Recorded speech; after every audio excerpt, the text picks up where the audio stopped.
මේ කතාව දිගහැරෙන්නේ මේ ගමුව කලපුවට නුදුරු කිරළ බැද්ද නම් කුඩා ධීවර ගම්මානයක. මේ ගම ප්‍රසිද්ධ වූයේ එහි වෙරළ තීරය පුරා පැතිරුණු කුප්ත සහ අඳුරු කඩුලාන පරිසරය නිසා. ගම්මුන් මේ කඩුලාන කැලයට ඇතුළු වූයේ දිවා කාලයේ තර කඩා ගැනීමට හෝ ඉස්සන් අල්ලා ගැනීමට පමණි. හිරු බැස ගිය පසු ඒ දෙසට යාමට කිසිවක් නිර්භය වූයේ නැහැ. හේතුව කඩුලානේ අඬන ගැහැණිය. සැඳෑ සමයේ සහ මධ්‍යම රාත්‍රියේ කඩුලාන කැලේ දෙසින් කාන්තාවකගේ ශෝකී විලාප හඬක් ඇහෙන බව ගම්මුන් පවසනවා. ඒ හඬ අහම්බෙන් හෝ ඇසුණු කෙනෙකුට දරුණු උණ රෝගයක් සෑදෙන බවත්, සමහරුන් මානසික විකල් වන බවත් ප්‍රසිද්ධ රහසක්. කතාවේ ප්‍රධාන චරිතය වන්නේ ජොසී නම් තරුණ ධීවරයෙක්. ඔහු නිර්භීත මෙන්ම මුරණ්ඩුවෙක්. ඔහු මේ හොල්මන් කතා විශ්වාස කළේම නැහැ. ඕවා මිනිස්සු බය කරන්න හදාගත්තු බොරු කතා. කැලෙන් ඇහෙන කැලේ සත්තු අඬන සද්දේ. ඔහු නිතරම සිනාසෙමින් එසේ පැවසුවා. ජොසී විවාහ වී සිටියේ රෝසි සමග. ඇය ගැබිනියක් වූ අතර ඔවුන් තම කුළුඳුල් දරුවාගේ උපත අපේක්ෂාවෙන් සිටියා. දිනක් රෝසිට අමුතු දොළුතුකක් ඇති වුණා. ඇයට කඩුලාන කැලේ පමණක් හටගන්න කිරෙල්ල ගෙඩි කෑමට දැඩි ආශාවක් ඇති වුණා. අනේ ජොසී, මට කිරෙල් ටිකක් ගෙනත් දෙන්නකෝ. ඇය ඉල්ලා සිටියා. ඒ වන විට සවස් වී තිබුණි. හිරු බැස යමින් තිබූ අතර කඩුලාන කැලේ අඳුරින් වැසී යමින් පැවතුණා. රෝසි, දැන් රෑ වෙන්නත් ළඟයි. මම හෙට උදෙන්ම ගිහින් ගෙනත් දෙන්නම්. ජොසී කීවා. මට දැම්ම ඕනේ. අනේ මට ආසයි. රෝසි ඇවිටිලි කළා. තම ආදරණීය බිරිඳගේ ඉල්ලීම ඉවත දැමීම නොහැකි වූ ජොසී මැසිවිලි නගමින්ම කඩුලාන කැලේ දෙසට යන්නට වුණා. ඔහු කැලයට ඇතුළු වන විට මුළු පරිසරයම නිහඬ වුණා. ඇසුනේ මඩ මත ඇවිද යන ඔහුගේ පියවර හඬ සහ කෘමීන්ගේ ශබ්දය පමණයි. කඩුලාන ගස්වල වංගිරි වැනි මුල් අඳුරේ බිහිසුණු අස්ථි පද්ධතියක් මෙන් දිස්සුණා. ඔහු කිරළ ගසක් සොයාගෙන ගෙඩි කිහිපයක් කඩා තම කමිස සාක්කුවේ දමාගෙන ආපසු එීමට හැරුණා. ඒ සමගම ඒ ශබ්දය ඔහුට ඇසෙන්නට වුණා.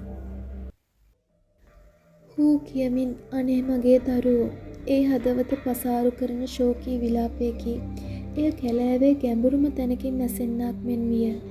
ජොසීගේ සිරුර පුරා සීතල දහඩිය දැම්මේය. ඔහු මෙතෙක් විශ්වාස නොකළ කතාව සත්‍ය බව ඔහුට වැටහිණි. ඔහු බියෙන් වෙවුලමින් ආපසු දිවීමට පටන් ගත්තේය. නමුත් ඔහු දුවන්නට ඒ විලාප හඬ ඔහු පසුපසින් ලුහු බඳින්නක් මෙන් ඔහුට දැනිනි. අනේ මගේ දරුවෝ, කෝ මගේ දරුවෝ. හඬ දැන් ළඟින් නැසෙන්නට විය. ජොසී බියෙන් ආපසු හැරී බැලුවේය. කඩුලාන ගස්වල අඳුරු සෙවණැලි අතරින් සුදු ඇඳගත් කාන්තාරුවක් ඔහු දෙසට පාවී එනු ඔහු දුටුවේය. ඇගේ හිස කෙස් අවුල් වී තිබූ අතර ඇගේ මුහුණ ශෝකයෙන් විකෘති වී තිබුණි. ඇගේ දෑස් තිබූ තැන්වල තිබුණේ අඳුරු හිස් කුහර දෙකක් පමණි. මගේ දරුවෝ, මට දීපන්. ඇය ජොසී දෙසට අත දිගු කරමින් කෑගසුවේය. ජොසී සිහි විකල් වී කෑගසමින් ගම දෙසට දිව ගියේය. ඔහු ගෙදර පැමිණ දොර වසාගෙන බියෙන් ඇඳ යට සැඟවුන්නට වුණි. පසුවදා උදෑසන වන විට ජොසීට තද උණ රෝගයක් වැළඳී තිබුණා. ඔහු සිහිමුලාවෙන් මෙන් අඬන ගෑණි මගේ දරුවෝ ඉල්ලනවා යයි දොඩවන්නට වුණා. ගබේ වෙද මහතා පැමිණ ප්‍රතිකාර කළත් ඔහුගේ උණ අඩු වුණේ නැහැ. දින 3කට පසු රාත්‍රියේ රෝසිට විලිරුදාව හටගත්තා. ගමේ වින්දපු අම්මා පැමිණ දරු ප්‍රසූතියට උදව් කළා. පැය කිහිපයක වේදනාවෙන් පසු රෝසි දරුවෙක් බිහි කළා. නමුත් දරුවා උපන් ගමන් කෑ ගැහුවේ නැහැ. දරුවා නිර්පැහැගැන් වෙලා මිය ගොස් තිබුණා. ඒ මොහොතේ උණ විකාරයෙන් ඇඳ වැටී සිටි ජොසී එකවරම නැගිට වාඩි වුණා. ඔහුගේ දැස් බියෙන් විශාල වී තිබුණා. ඔහු කාමරයේ අඳුරු මුල්ලක් දෙස බලා ගත්තද? දැන් ඇතිද? මගේ දරුවව අරගෙන දැන්වත් ඵලයන්. ඔහු බිහිසුණු හඬින් කිඳිරුවා. රෝසි සහ වින්නබු අම්මා බියෙන් ඒ දෙස බලා සිටියා. කාමරයේ අඳුරු මුල්ලක් කිසිවෙකු සිටියේ නැහැ.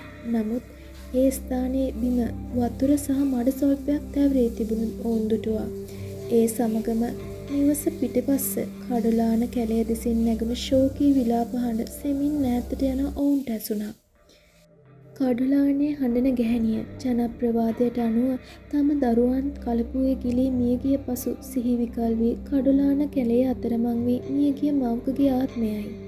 ඇය තවමත් තම නැති වූ දරුවන් සොයමින් විලාප නගයි. ඇය ජොසීගෙන් ඉල්ලා සිටියේ කිරල ගෙඩි නොවේ. ඇය ඉල්ලා සිටියේ ඔහුගේ නූපන් දරුවායි. ජොසී බිය වූ මොහොතේ ඔහුගේ ආත්මයෙන් කොටසක් ඇය සතු කරගෙන තිබිණි. ඒ හරහා ඇය ඔහුගේ දරුවාගේ ප්‍රාණය පැහැර ගොස් තිබිණි. අදටත් කිරල බැද්ද ගම්මානයේ කඩුලාන කැලේ ඒ ශෝකී විලාපය ඇසේ. නමුත් දැන් ඒ විලාපයට තවත් හඬක් එක් වී ඇත.